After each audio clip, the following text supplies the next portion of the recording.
Okay. Ooh, I gotta smooth out that transition. That happened to me last time too. Kind of abrupt.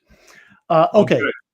Indeed it is. So it's 3 p.m. Eastern time on Wednesday. This must be goRIA the live stream. And I apologize. I think I'm a little laggy today. So please bear with me. We'll have IT take a look at why this is. But needless to say, we have Aaron Klein with us, which is an absolute super treat. I've been looking forward to this for a couple of weeks now. Aaron, welcome to the live stream. Great to be on the live stream with you. Okay, so just to frame this a little bit, we use this live stream to let the audience know what is new on goRIA. And of course, Aaron, just a couple of weeks ago, we recorded a podcast together, and we're going to talk about that in just a moment. But first, I do want to give thanks to our sponsor, LPL Financial. And as I like to say about them, about this on the live stream, if you like LPL as an independent broker dealer, you will love them as an RA custodian. And I'll tease that for the podcast. So if you want to hear the backstory on that, spoiler alert, it involves Aaron's co-founder, Michael McDaniel. That's a great story.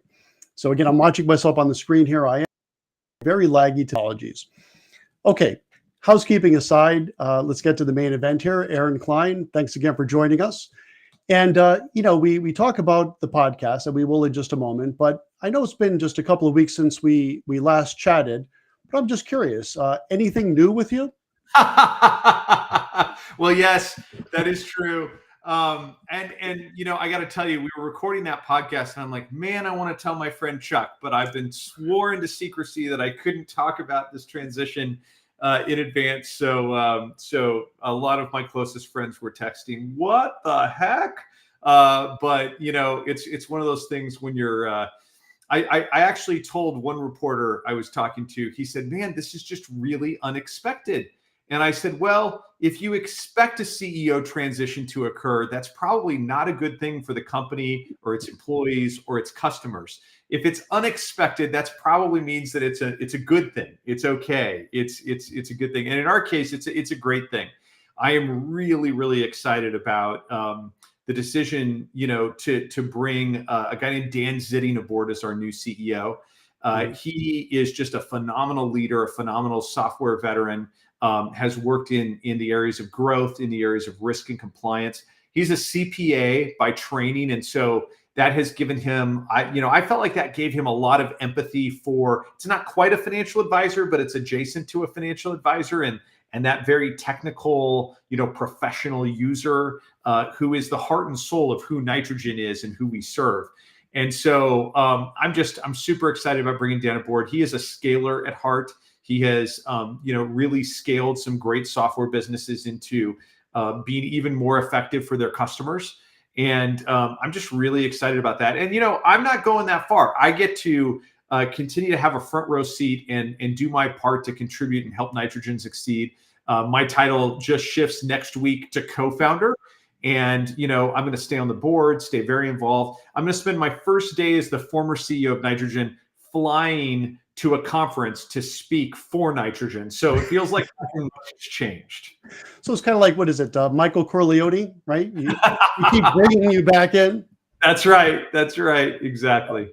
We're all thankful that is the case because, you and Nitrogen are clearly synonymous, and looking forward to the new leadership, of course, but really looking forward to having you involved still. And as a user of Nitrogen myself, that's very comforting to know.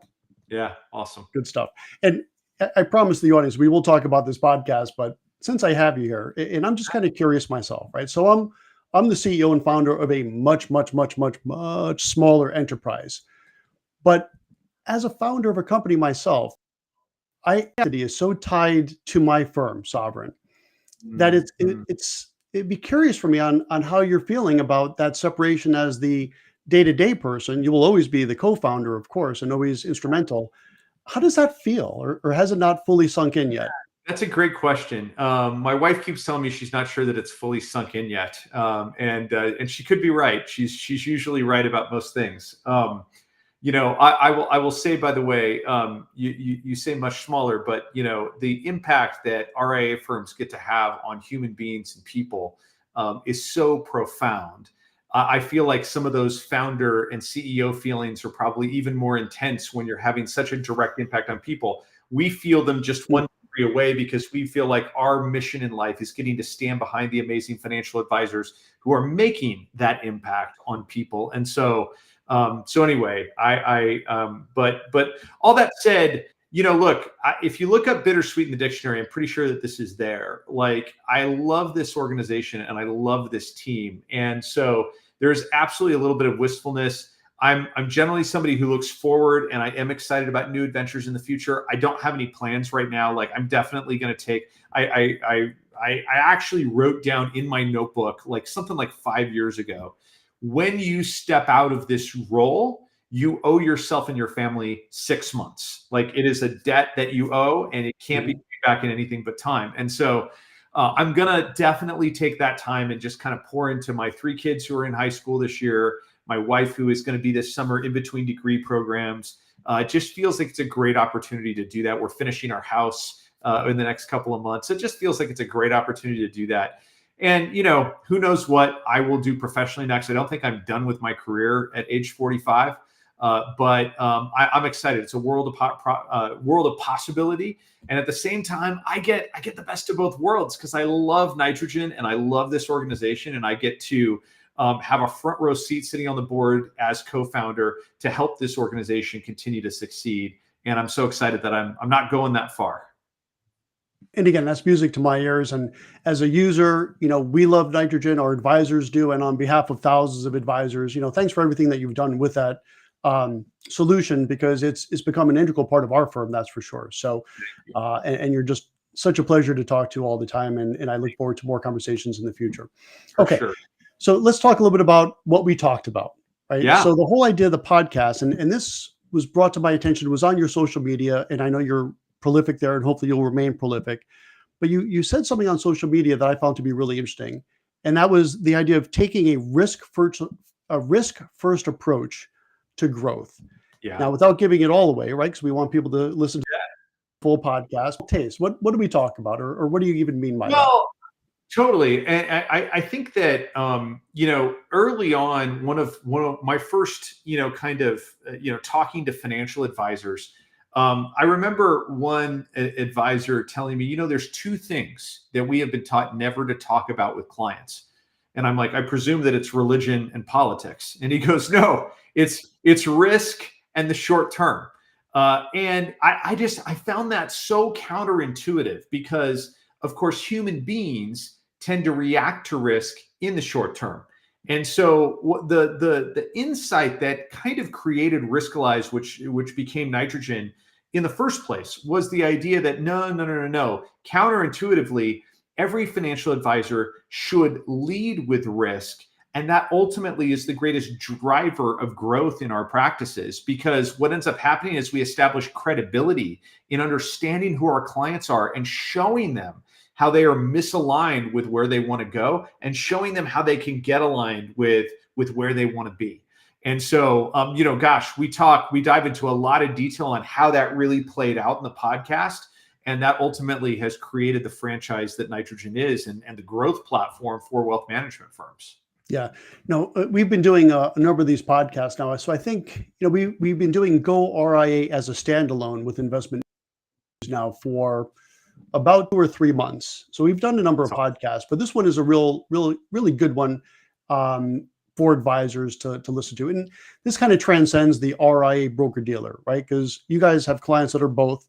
Sure. We talk about going RIA, of course. I am biased toward RIA. I love the RIA space. Yeah. But we really touched upon things that would be really useful for any advisor to hear, especially coming directly from you. And there was a little touch on the RIA side, which I would like to talk about for just a moment here. And this could be a great follow-up podcast, maybe with, I think you mentioned Justin Boatman. Maybe we'll get him on as well. I heard he's a pretty good rapper. Is that true? That's true. He rapped part of the keynote where he had 20 seconds to talk about like 20 features in the product. And so it was quite good.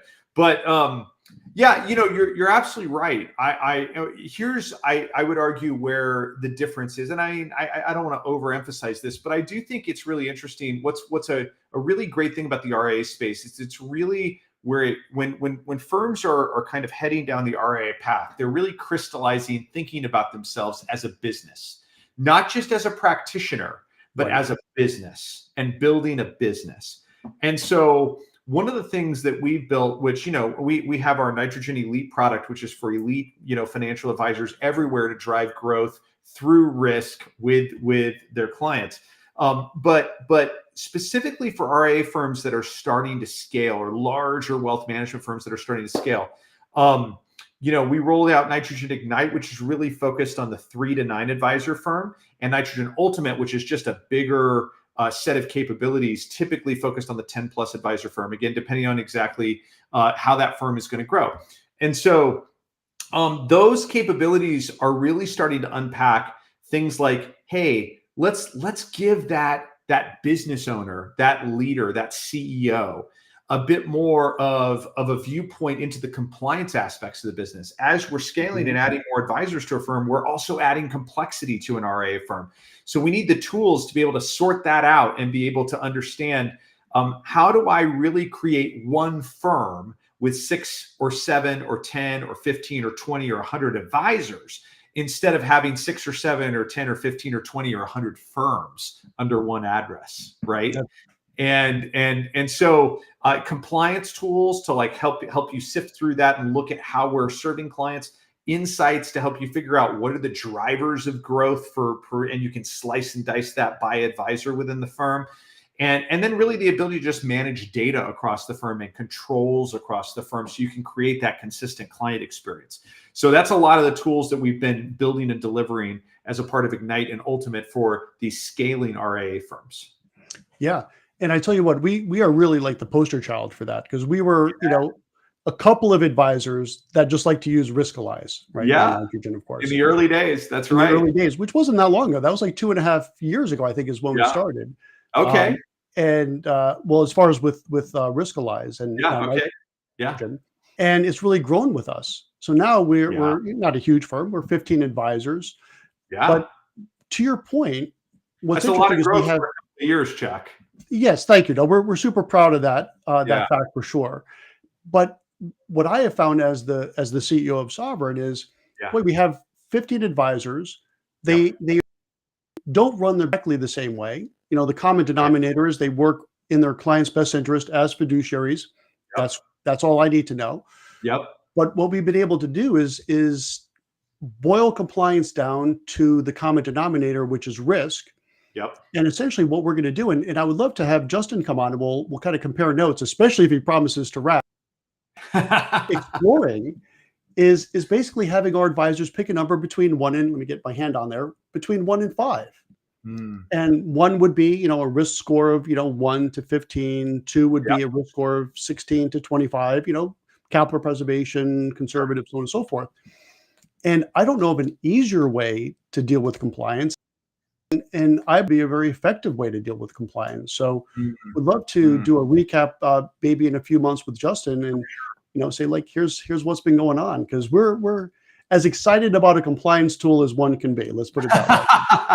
Well, I remember too, chief compliance officers asking me, how do you have my advisors wanting to use a compliance tool? And I say, well, the dirty little secret here is they don't see it as a compliance tool. They see it as a growth tool. It just happens to make them a lot more compliant. And, it happens to document, by the way, we don't turn bad advisors into good advisors, but it documents that great advisors are actually operating in the best interests of their clients. And it just kind of natively documents that. I love that, because that's the kind of thing that we want to shine the light on, is great RIAs acting in the best interests of their clients. Absolutely. Well, that seems like a great way to wrap up this live stream. And for those of you in the audience, simple enough, go to www.goria.com and you'll see the full podcast that Aaron and I recorded. And one other thing too, just as a longer term teaser, but GoRIA will be live at the Fearless Conference, which of course is on my calendar, but I believe is it October of next year? October 23 to 25 of 2024 in Nashville, Tennessee, Music City. And I will be there, and can't wait to see so many of my great friends in the RIA space there as well. Well, that's going to be a lot of fun. So at that conference, you'll see Aaron, you'll see yours truly. I'll be setting up with my little live stream podcast booth, and we'll be doing these types of live streams both days, coming to you live from Nashville. So that's something to look forward to. Awesome. All right, Aaron, thanks again. Try to enjoy, not try to enjoy, but enjoy your 6 months. Try to stay good. I know you're a busy guy with a lot of ideas, and would love to have you back sometime later in 24 to talk about how that's going. Can't wait, Chuck. Thanks so much. Thanks for having me today. Thanks, everyone. And we will see you this time, 3 p.m. Eastern time, next Wednesday for the next live stream. Take care. Thanks for joining us.